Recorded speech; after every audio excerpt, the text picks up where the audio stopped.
عسلامة عسلامة حبايبي، كيفكم؟ ان شاء الله تكونوا بخير. اليوم باش نعمل مع بعضنا سلطة الكرنب الأحمر أو الملفوف الأحمر. سليطة خفيفة وعلى السريع بتحضر. يلا معانا. عندي أول حاجة مقدار 300 جرام كرنب أحمر، غسلتهم ومن بعد مش نحط نقص مثل ما شايفين هيك، قصهم هكا جويدين مثل ما شايفين.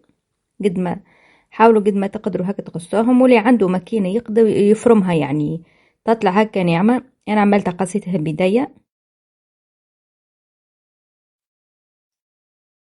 نفس الشكل قصيتهم، مش نحطها على جنب.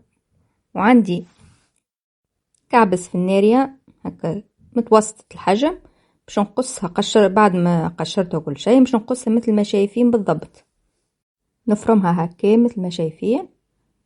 واللي عنده هيك حاجة ماكينة أو حاجة يقدر يعملها. أنا حبيت نعمل كل شيء بداية. وعندي كعبة خيار زيادة برشتها كيف الجزر الفناريا. ومن بعد مش نخلطها مع بعضهم هكا يكونوا. حطيت الكرنب الأول وبعد الخيار، ومش نحط السفناريا اللي هي الجزر مش نحطها فوق منها. وعندي مقدار 3 مغارف زيت زيتونة، 3 مغارف قارص ليمون،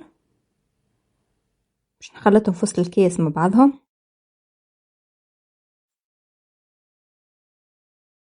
وعندي نص مغرفة نعناع شايح مش نحطه مع القارص والزيت زيتونة، ومغرفة ملح، ونخلطهم مليح مع بعضهم بالكدا بالكدا.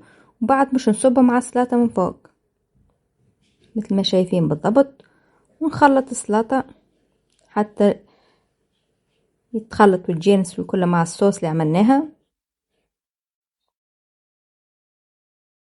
ومن بعد مش نحطها في الصحن تاع التقديم مثل ما شايفين.